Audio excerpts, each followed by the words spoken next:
Good morning to all of you. Myself Jagjun Ram Bairwa, Assistant Professor, Government College, Tonk. मैं आपको third same में spectroscopy का part discuss करूँगा, जिसमें spectroscopy में आपके एमएससी थर्ड सेमेस्टर में इसका सिलेबस जो है C13 NMR स्पेक्ट्रोस्कोपी, इसके एप्लीकेशंस और डिफरेंट टाइप ऑफ स्पेक्ट्रोस्कोपी के जो एप्लीकेशंस है उसके बारे में स्टडी करेंगे। सबसे C13 NMR स्पेक्ट्रोस्कोपी को डिटेल से समझने के पहले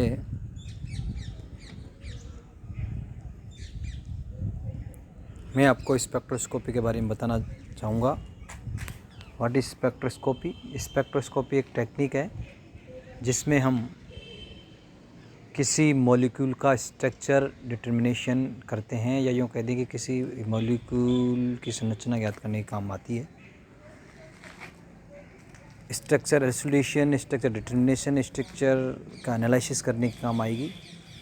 और कई प्रकार की स्पेक्ट्रोस्कोपी होती है जिसमें हम यूवी, IR, रमन, मास और कई प्रकार की स्पेक्ट्रोस्कोपी का इसमें अध्ययन करते हैं।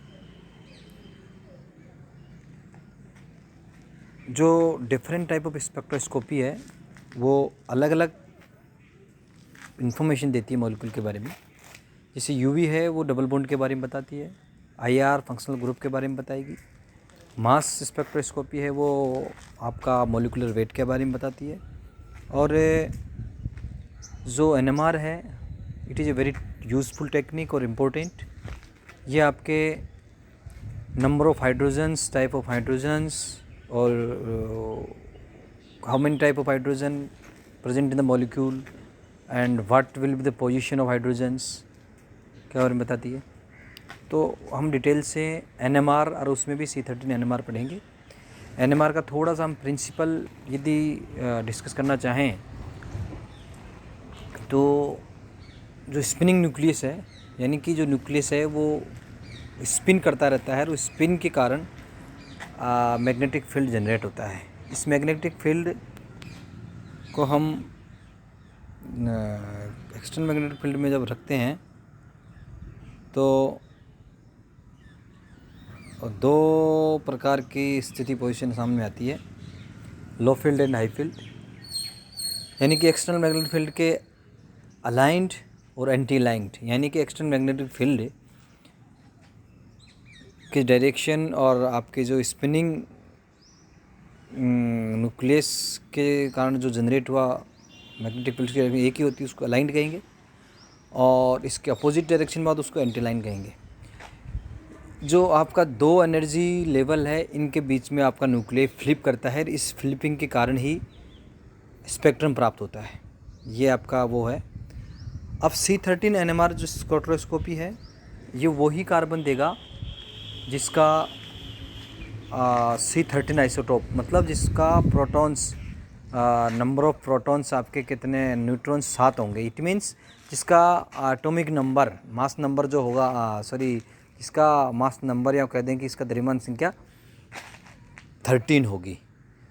अबंडेंस की बात करते हैं तो ये नेचर में 1.1% C13 आइसोटोप पाया जाता है और वही NMR स्पेक्ट्रोस्कोपी शो करेगा। बाकी 98.9% जो कार्बन का जो आइसोटोप वो C12 के रूप में पाया जाता है।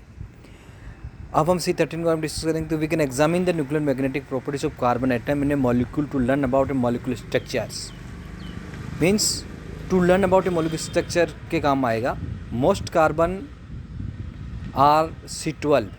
C12 has an even number of proton and neutrons.